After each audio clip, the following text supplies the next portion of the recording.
not from this depth. But there were some really dramatic finds, really in the last year or so, and particularly, and relative to this, there was the Turkish Navy discovered an Air France Constellation that was ditched in the Mediterranean in 1953, where the Air France logo is still legible on the side of the airplane.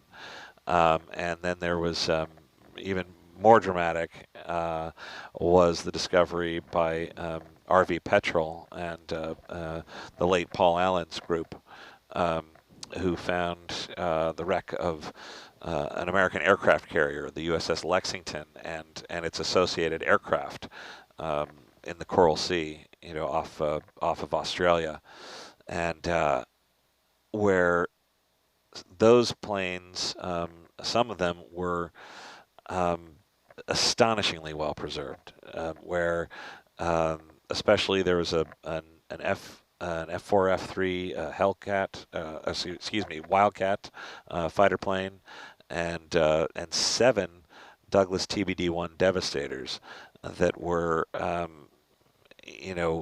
where the aluminum was completely sound, the paintwork was still bright. You can make out the national insignia, the fuselage codes, to the squadron markings, even the in some cases the individual bureau number, the Bureau of Aeronautics number on the tail, which is astonishing even in that fact because on the Devastators that was stenciled onto the doped fabric control surfaces of the rudder, and that organic material even survived with these distinctive 13 red and white stripes that were adorned the tails of U.S. Navy aircraft early in the war. As an aside, they later decided it was maybe not such a good idea to paint your aircraft with such highly visible markings.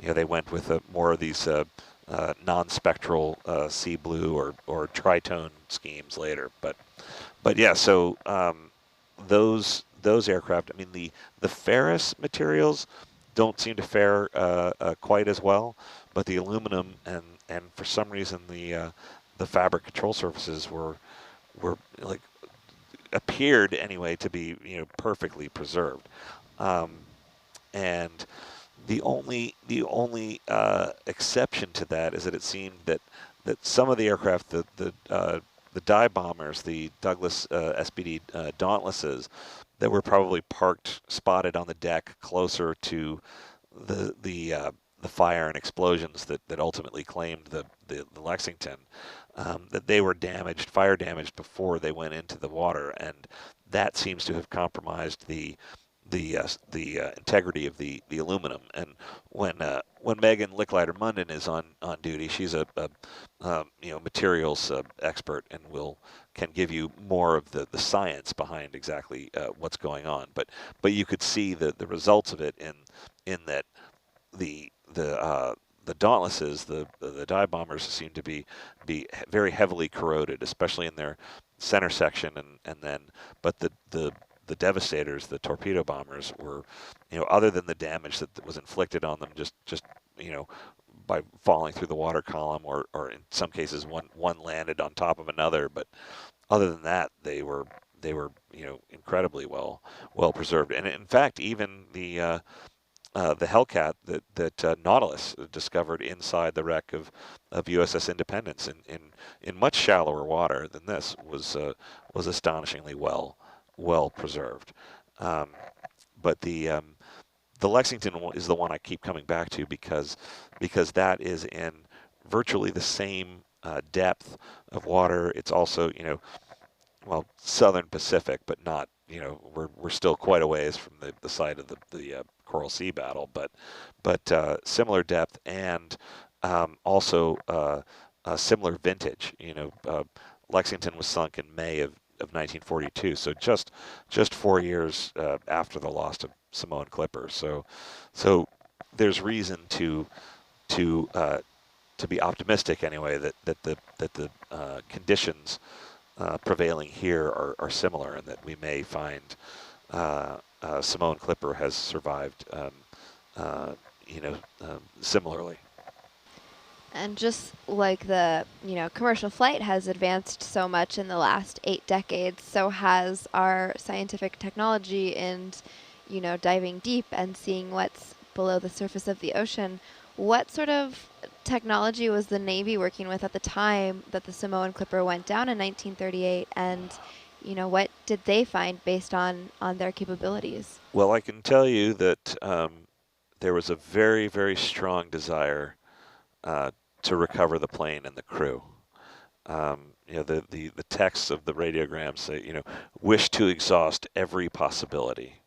And they considered everything they could. They looked into divers, which of course at that time would have been like the hard hat divers, with the big, big helmets and boots and the hoses, from the supplied from the surface, but a couple 100 feet maybe, in that time. So divers were ruled out immediately. The only other option available to them was to drag for the wreck, using grapples and lines towed from surface ships. And there's in the message traffic, there's one that says that they've done the calculations, and if they strung together every piece of line that they had available at the Navy station in Pongo Pongo, it would reach to 3,000 feet. And even then, they were estimating the depth at 1,000 fathoms, which would be 6,000 feet. And as we know now, it's really on the order of 3,000 meters. So it was completely beyond their reach. They were close. They knew basically what had happened and where it had happened, but it was the final answers were just out of their grasp. And with the technology that exists today and that is here on this ship in this place, it is now, we're looking at it right now. We are virtually, in projected down into the depths, into the area, the vicinity where Simone Clipper surely rests. And of course, side scan played a huge part in the finding of the Lexington too. Absolutely. They, as I understand, they had a free swimming AUV that they were able to send out and then scan the data or search through the data later. Yeah, that's correct. Yeah. We had a question in the science chat room that we have some people in about the black in the center of the waterfall, and if we can get rid of that, basically.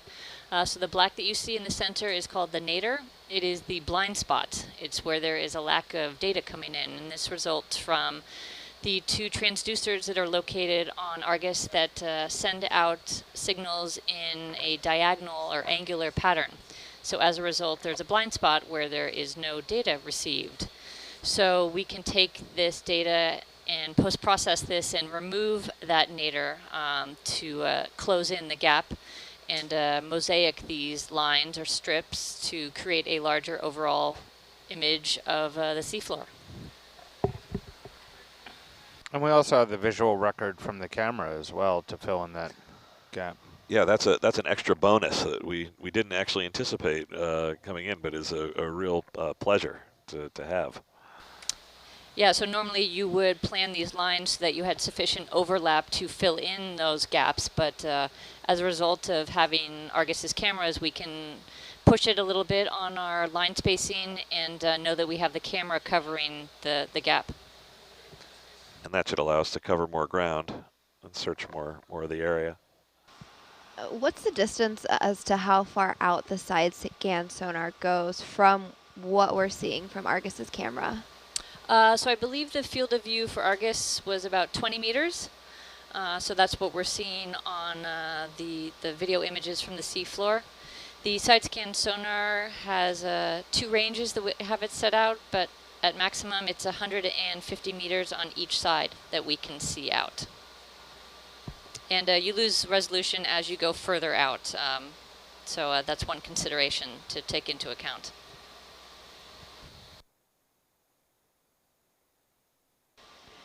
And in, looking at our world map again, seeing where folks are from, we've had a couple new additions: Austria, Martinique, and Israel. So thanks for joining along. We are just off the coast of American Samoa. We're searching for the Samoan Clipper, which was a downed Sikorsky S-42B aircraft in 1938. It was captained by Ed Musick, who was sort of at the forefront of the aviation industry at the time. What was the third country listed? Austria, Martinique, and where? Israel. Ah, nice. Yeah. And we had American Samoa join us too earlier, which was Great. Yeah, it's great to be here and see them joining us.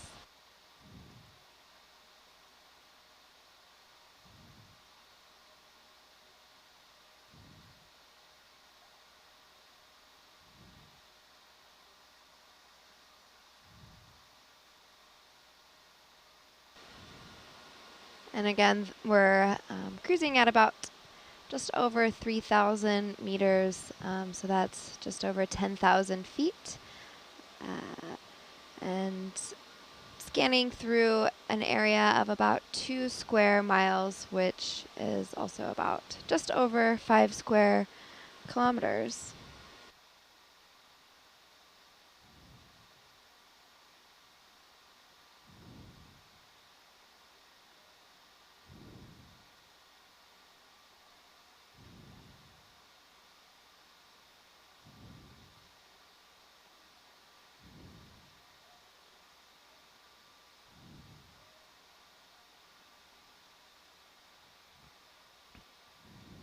So, Maddie, did you finish high school in the town you grew up in? Did you stay there all the way through high school? So I left, so I grew up in Sitka, Alaska, and I left halfway through high school and moved to Montana. Another equally rural and beautiful part of the country. Yeah. Just thinking there's probably some English teacher from either Montana but certainly Alaska that would be very surprised to see where you are today. Yeah, south of the equator on the other side of the globe. Yeah. It's pretty cool. And are you, if you're lucky enough now, you're just past it, you would be just like coming up on a 10-year reunion, and you'd have the trump card of all trump cards. I had my 10-year. So what have you been doing? I Well, know. I just got back from the South Pacific. Where I know. Yeah. I had my 10-year reunion last year, so I missed it by by a year. Yeah, I was in the hometown paper. That was pretty cool to see. Oh, really? Yeah. That's great. Totally embarrassing. Russ, how much of this, this area that we're looking at, how much of that is based upon this eyewitness statement versus naval records from the investigation? Well, it's really a combination of the two. I mean, our starting point is the position report that was given in the Bureau of Our Commerce accident investigation. So, but it lines up with the information that was provided by the eyewitness.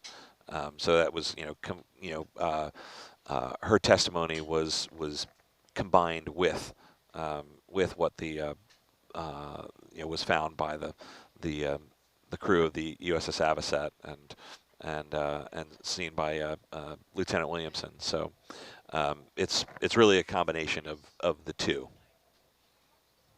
We had a question that asked, what are the odds of finding the plane, and is there a chance that you won't find it? And I guess with any expedition, right, anything can happen, and you hope for the best, but there is always a chance that, given the data available, we still come up with something, even if it's not exactly what we're looking for. Yeah, there's always a chance. If we didn't think the odds were good, we wouldn't be here now looking. But this is the nature of exploration.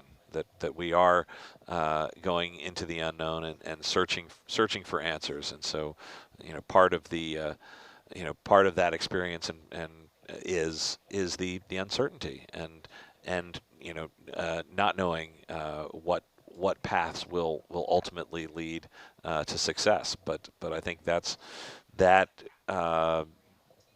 factor is what contributes to making the the thrill of discovery all the sweeter. If there is a chance that of not not coming away with your desired result anyway. So, but it is all it's all part of the process and a worthwhile pursuit to try and advance our knowledge and come out and ultimately there's only so much you can do with the research in the archives and you can theorize and you can speculate, but there comes a time when you just have to go look. And everything that we get is new information and new provides us with answers. They may not be the answers we want, but they're the it's the truth of it. So we'll certainly at the very least we'll come away. We'll know where it isn't, but hopefully by the time our time is done here, we will know where it is. Fingers crossed. Yeah. And then knock wood, everything. Yeah, all of the things. When we're looking at this side scan information as well, we do have somebody who's in the room identifying targets of interest. Do we also have some sort of machine learning capability to identify these high probability targets? Is it reviewed after the fact as well by similar methods? Yes, that is mainly a Mike question, but I know that he does have significant processing software available and his own knowledge and expertise and the combined knowledge and expertise of the people on the ship who have also done and ashore as well. That we have the brain trust goes well beyond the confines of this vessel. So there's a lot of eyes and a lot of tools working to tease out as much information as we possibly can get out of the data we're collecting now.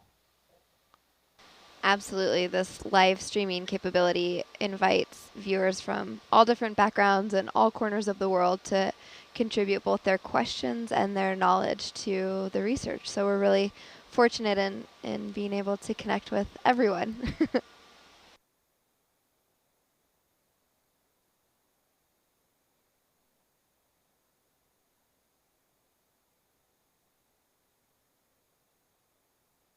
So we are coming up towards the end of our 8 to 12 watch. What was some of the most intriguing things that really stood out in your minds, just regarding the conversation of the last 4 hours? I feel like we covered quite a lot of background as to what sort of happened leading up to the accident. But is there sort of some key points that we really want folks to walk away with?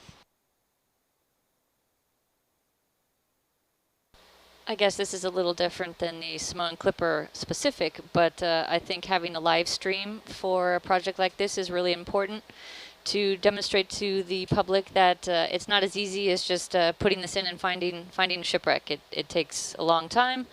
It's tedious. It's not often exciting at times, but there's a lot of work that goes into doing what you have to do and covering the territory, and ultimately you do hopefully find what you're looking for, but it's not a easy, quick process.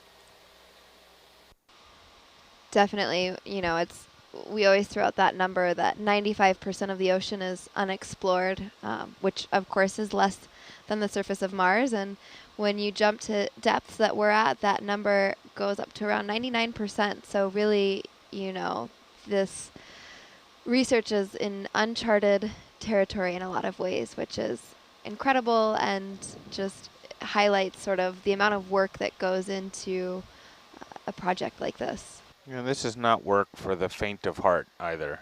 I mean, you have to really be able to roll with lots of changes and adaptations and be able to persevere and drive on towards your goal. Yeah, and it's only my second watch, but I have a hard time calling it work when it's so much fun. All right. We do have another question that just popped in. How much of the seafloor have we scanned in the time that we've been going thus far? So, just based on that 2 square mile area that we're chugging along our lawnmower pattern, what percentage of it are we done?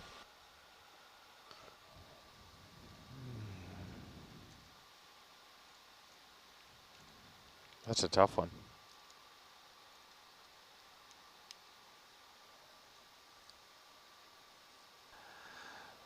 Sorry, I think the person who knows the most about it was in consultation with the next watch leader. So my bad. Can you re-ask the question? I was conferring with the next watch group on where we are. Yeah, we're starting to do a handoff here. Oh, good. Yep, that was the question. Just sort of a recap of how much of this area that we've seen thus far. Sure. I can do that quickly. We are on line number 3 of our survey area so far. We completed a previous line, made a turn, and have started a new line. That's what we have done in this watch that's just ending. We're about halfway into that line, and we're going to hand it off to the next team and continue on looking for targets and as well as other additional mapping information on the seafloor.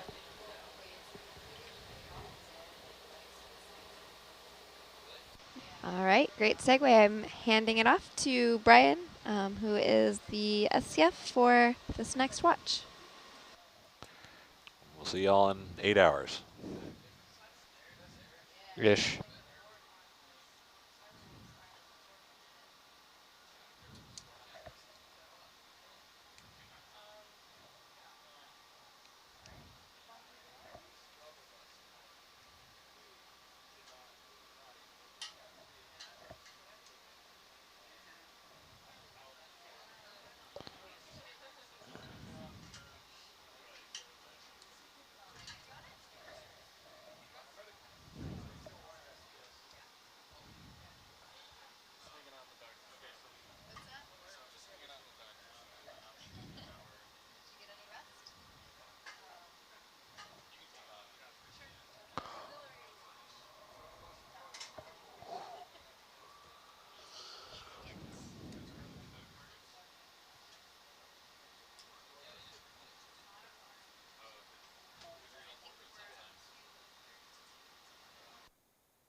Testing 1, 2, 3. Hey, it's Peyton back at Data. How you doing, buddy? Doing good. Good. Yeah, we were just checking the SPL. Checking in from the back Hello, row. back row. Woo! Whoop-de-hoo-doo. Let's have a great watch, everyone. For sure. Absolutely. Peyton, you have some crackling on your microphone. I might have him turned up a bit here. Where's Mr. Data? No, there we go. Thank you.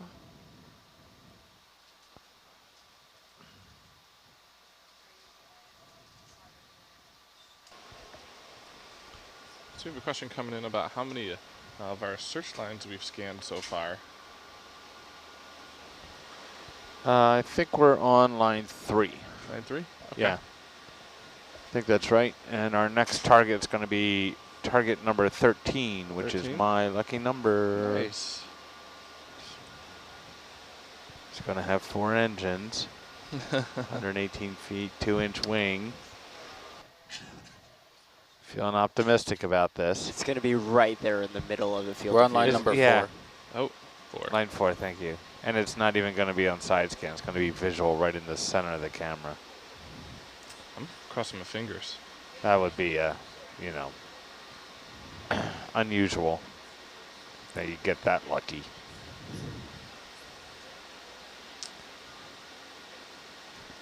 There's a question about missing the aircraft while changing watch, and I don't think that'll be anything you need to worry about. We're a well-oiled machine in terms of how we change from pilot to pilot, lead to lead. With our current speed, that's not a real concern. Yeah. We're not setting any records in terms of speed right now either. Right.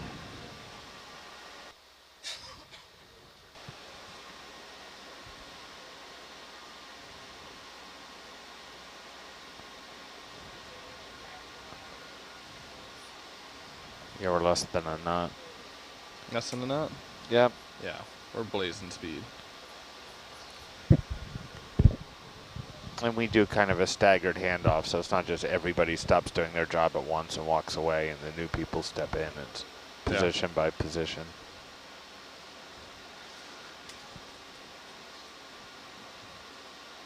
Kind of like the Boeing factory by my house in Everett, Washington, where they make the 747, the 777, the 757, and the 787. That's a lot of 7s. Yeah. There's so many people working there. I think it's the largest building in the world by volume or something. Huh. That they have a watch change, a shift change every 3 minutes. Every 3 minutes? For about 4 hours. Wow. So they don't just dump, you know, 50,000 workers onto the freeway at once. We are marking a target. We're to kind doing a of target. mitigate their Well, impact when it on comes up. the commute. Roger that. Yeah. Just a little bit. Port side. So I did a right click. There it goes. Okay. Was that about 80 meters, 90 meters? This was To port? 100 meters To port? to port. Okay. Roger. That looks like a nice horizontal shape. Yeah, that's a really nice. That's target weird-looking 13? shape. This is target 19. Yes. 19. Oh, 19. Oh, we hit. I started earlier. Yeah. I've been here for a while. Speaking of which. Very strange geometric shaped object Yeah. with weird lines. Video's going off comms for a moment. Roger. It does look like a kayak, yeah. So kayak object. That is a good comparison. You are fired. You need to get off the ship. I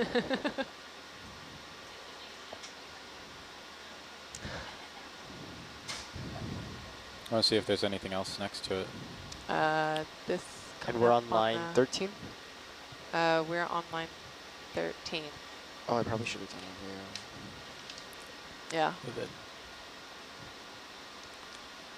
That's a weird. That is a weird shape. That's a really weird shape.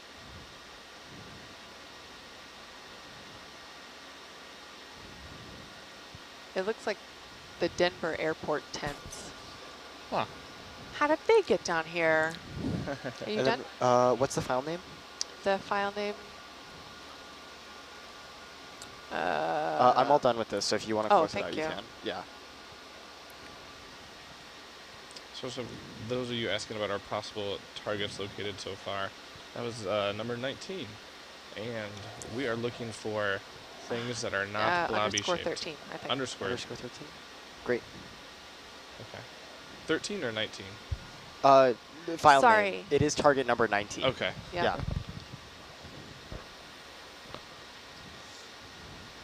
So we're looking for things that are unusual. Not that looking at the side-scan sonar right now is the easiest to decipher, but we're looking Yeah, for... let's see if it's about what it was. Let's see. It's a little bit further, 600 meters or so. things that don't have that blobby shape of rocks, things that kind of go against the other patterns that we're seeing, geometric shapes. You know, I thought I was the only one using the very technical term blobby shaped, but I'm glad I'm not the only one. It's spread. It's been adopted You have the by doctorate, scientific so I'm community. following your lead.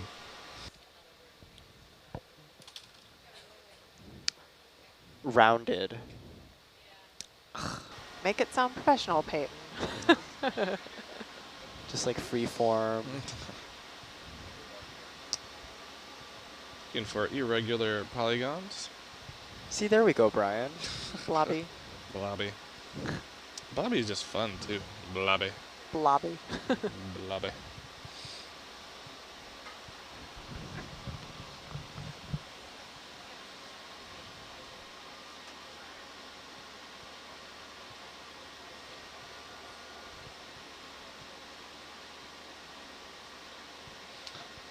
So, Doctor, we have 19 targets so far, assuming we'll have plenty more by the time we finish going back and forth.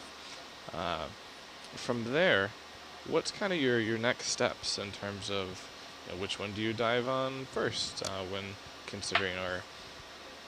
So when we first started out looking at the sonar, obviously it takes a little bit of time for people who are not used to looking at sonar all the time to kind of adjust to this environment and to adjust to this sort of parameters.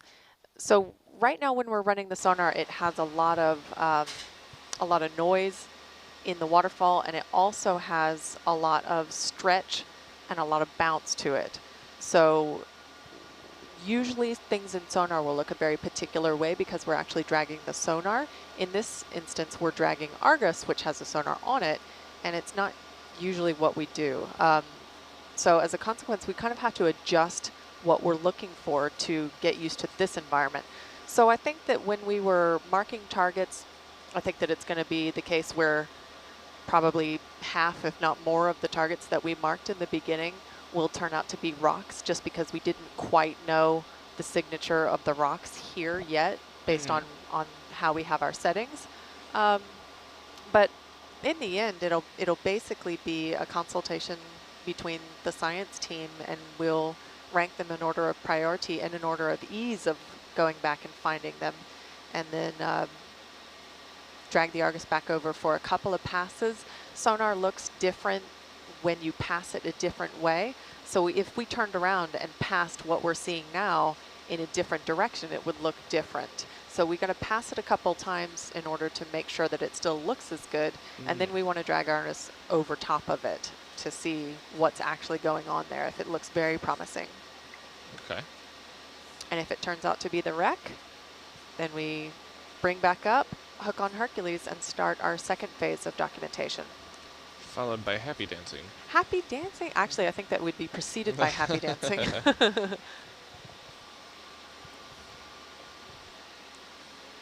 Peyton, when we get to happy dancing, I'm expecting some beautiful illustrations from you. Yeah. All right.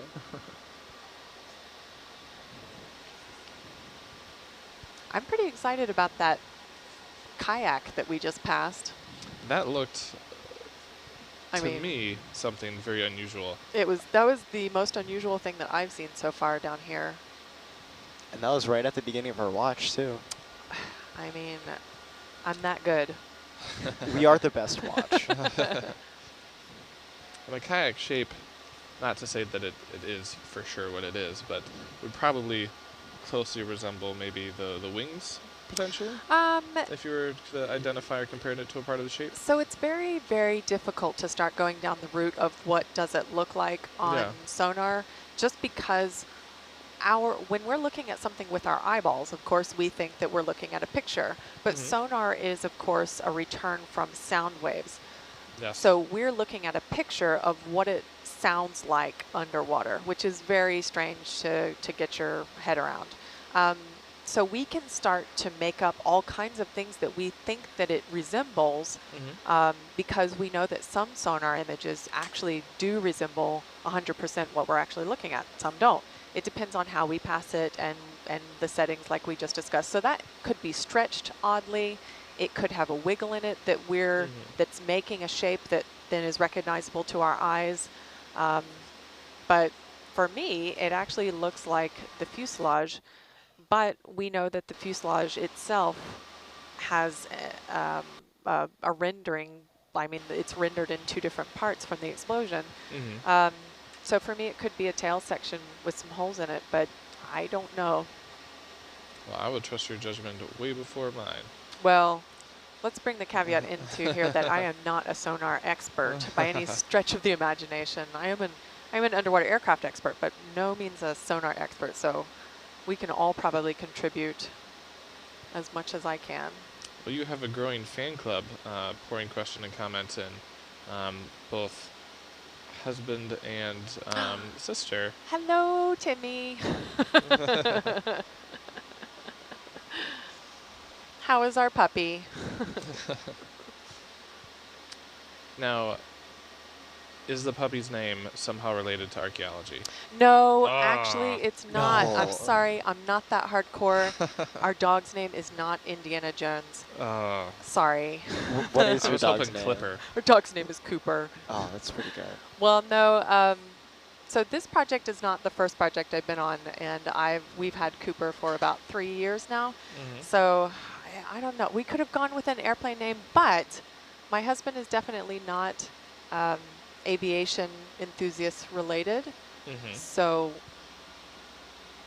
oh no, we didn't. I didn't like that one. Did you like that one?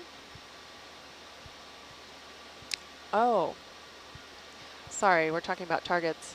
Yep, just a dog's name. He's a simple dog.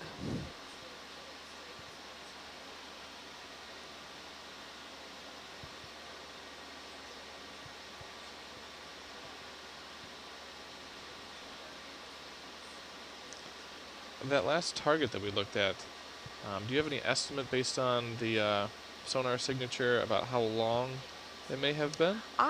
So I don't know how to pull up the images here in the, well, actually, I think maybe I do. That was target 19. So this is the kayak, 30 meters. About 30 meters? 20, 30 meters. That's just going on how it looks and what I remember. That could be wrong. Okay. Still pretty big. I think so. And our plane is 68 feet long. What's that in meters? Peyton? 20, 22, 22, 23. 23.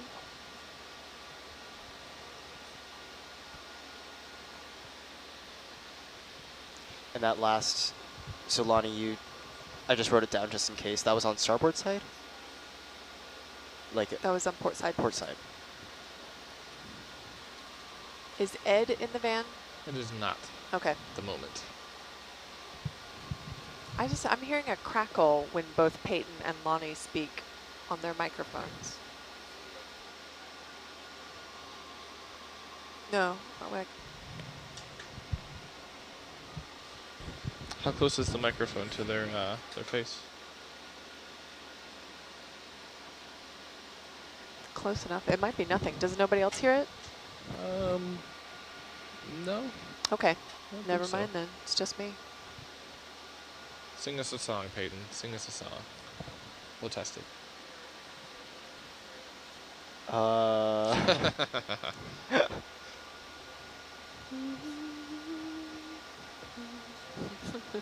Oh, it might be a little too close to my face. Ed, does your water bottle container glow in the dark? Does your water bottle container glow in the dark, or is it just that colored? Oh, excellent. Ooh. That's super cool.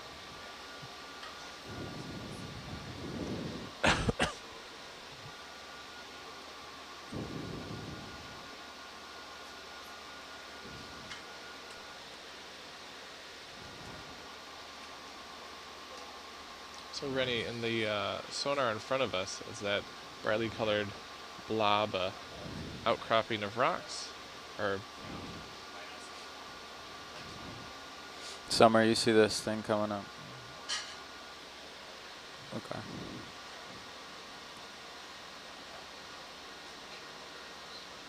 Yeah. One of these days.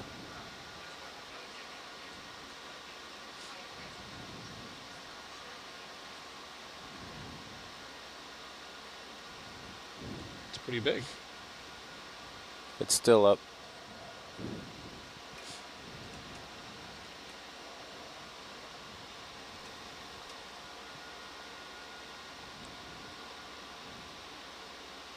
Yeah, you're getting above it.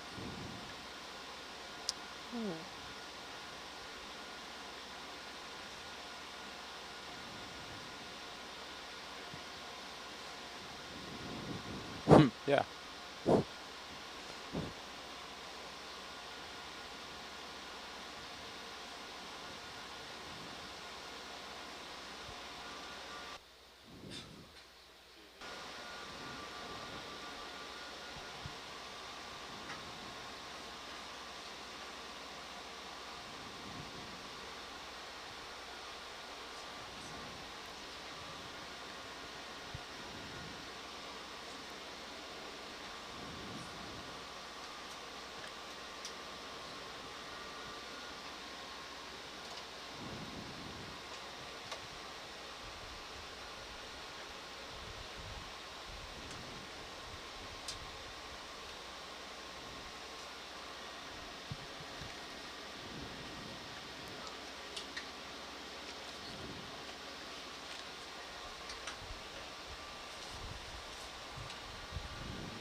That's not intuitive at all.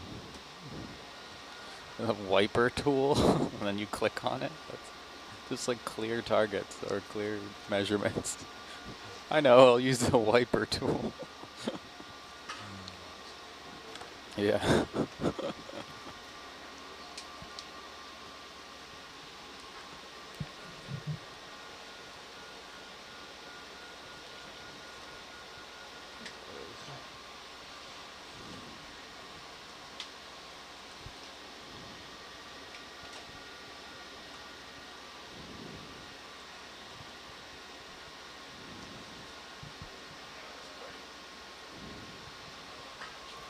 Mm.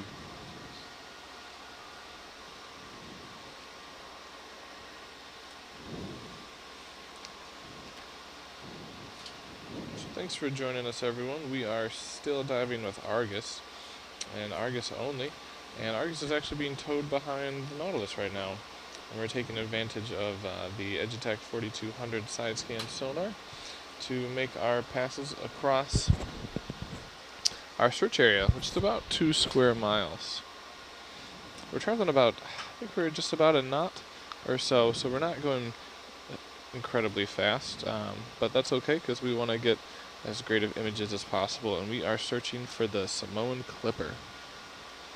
So we've been at this since yesterday, and we've been making our passes back and forth. We're on our 4th pass across that search area. Thank you.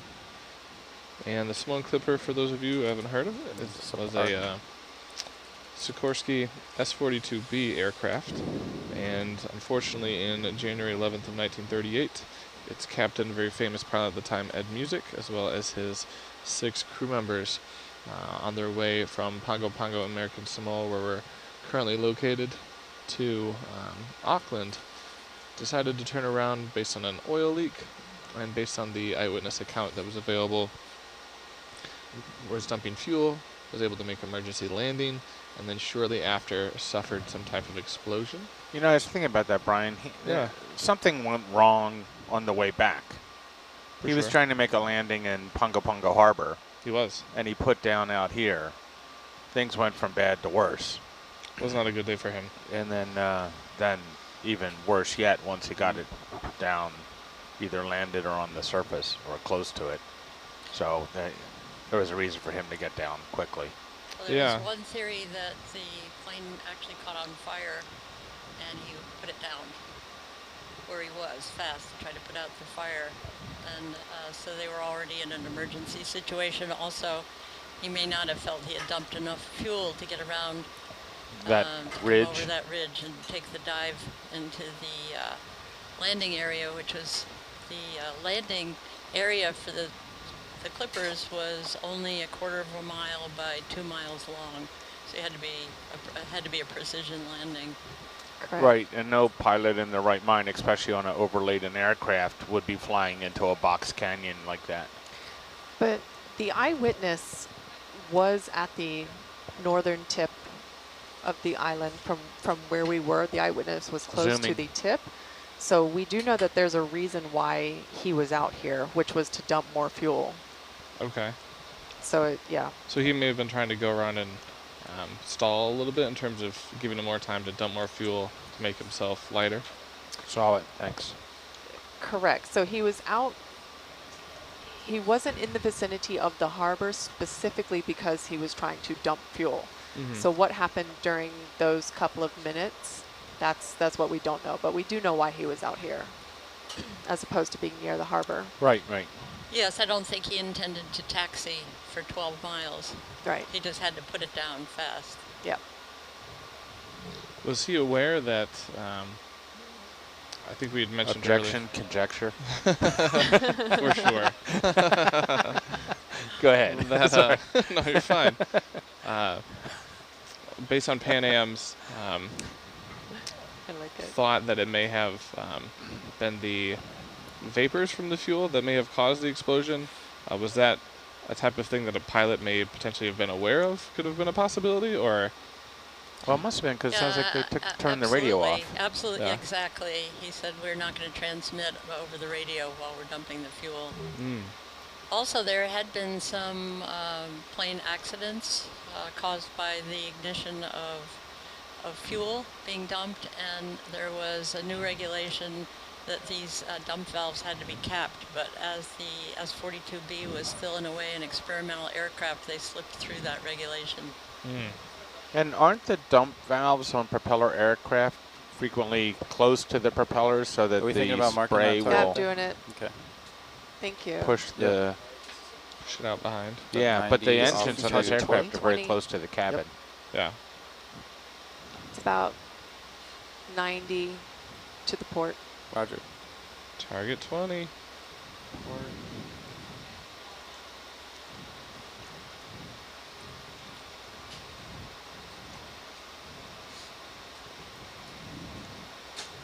Could you yeah, there's another little dot next to it. No worries. I don't know if you see that there. Yeah, I just was looking at that. Is it okay if we include that in this same one, or do you want me to mark it separately? I think if you just write it in the notes, okay, it would be close enough that if it was... And in the notes, will you note that it has... Yeah, that'd be this here. Separate circular plot? Yeah.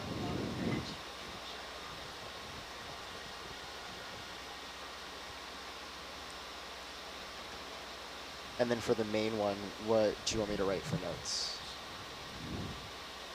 Rectangular shadow? All right.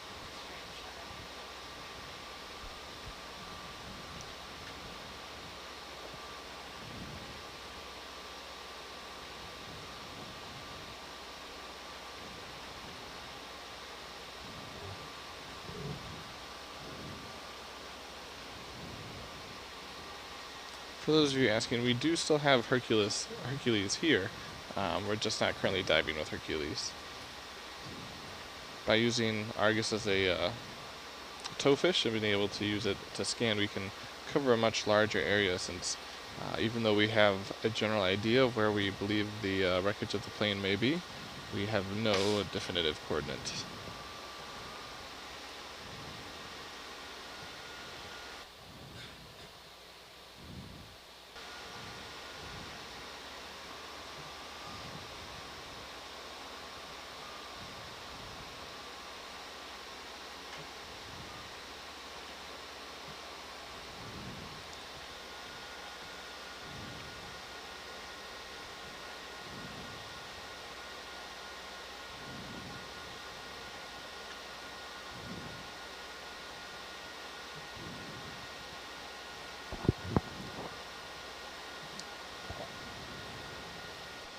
To those of you who are listening in, we crave questions.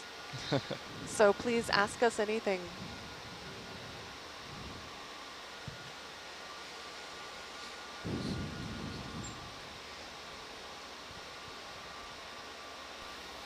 Would it be interesting to review the timeline, because this all came down very quickly? Yes, please. Yeah, sure. Would love to hear it. Well, the plane taxied out from the dock at 5:32 a.m. on January 11th, and the sea was calm. The winds aloft were east-southeast at 4,000 feet. Took off 5 minutes later at 5:37. At 6:08, it developed an oil leak, and Captain Music shut the fourth engine down. At 6:37, they reported that they were going to return to Pongo Pongo. At 6:56, the plane was seen over Pongo Pongo, and the fuel consumed, even if not dumped, was 40,629 pounds, and that was 372 pounds below the maximum authorized to land with 3 engines. So obviously, back to our previous discussion, something happened and he had to put the plane down. At 7:35, he was seen back in the vicinity of Tutuila near Fagasa Bay on the north shore. The crew is preparing to dump more fuel, and 7:42, they advised the ground station they were dumping. At 7:59, when radio resumed because they had turned it off to dump, the plane was over Apia, Western Samoa, and Captain Music had said that he would like to survey that area for perhaps future landing base. At 8:27, the last comma was logged. They were still dumping fuel, and at 8:35, all contact was lost.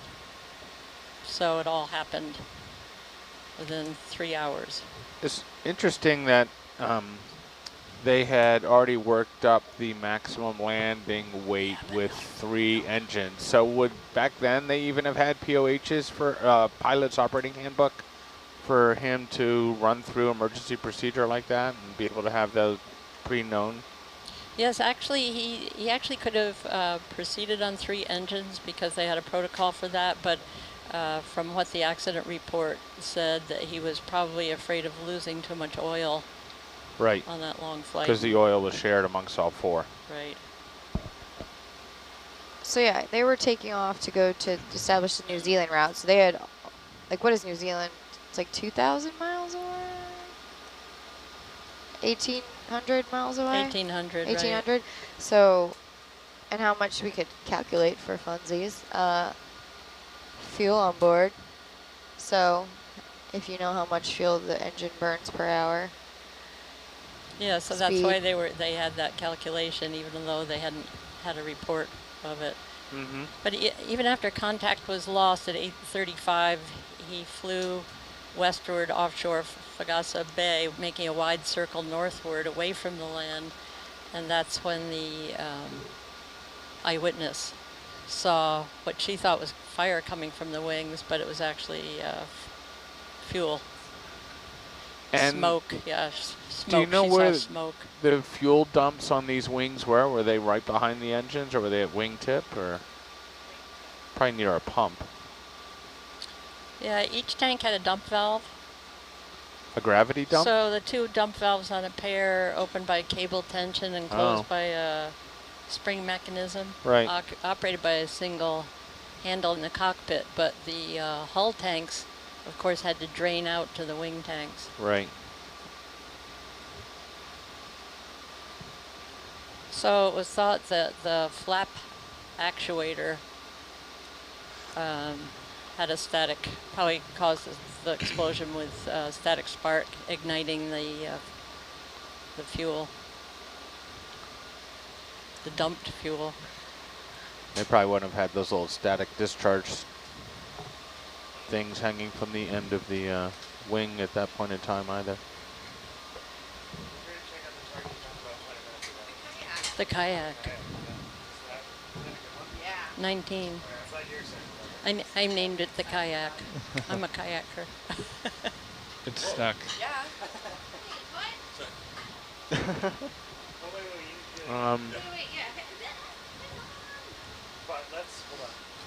Just wanted to take some time to answer some of the questions that have been coming through. First one about whether we'll recover anything from the plane. It's definitely kind of an up in the air. The first priority is obviously locating the wreckage, which we have not done. But if anything is recovered, that will be 100% up to the science team's decision. Yeah. And they're going ahead and trying to make the best decision, but that would kind of be the last possible thing they would do after they do a lot of covering and exploration. For me, it was like fuselage section instead of a wing section. Yeah. But I mean, okay, there's obviously some stretch in here, and there might possibly be some wiggle in here, but I haven't seen anything else that looks so obvious. Right. So this was as we approached the Clipper target. It was back here, right? It's back here. So it's possible that the rest is on the next line. It might be possible. So do we have a scale on this? Yeah, it's probably in the range of 20 to 30 meters. It does look like there's some stretch in it. Yes, I think that there is some stretch. We can measure it.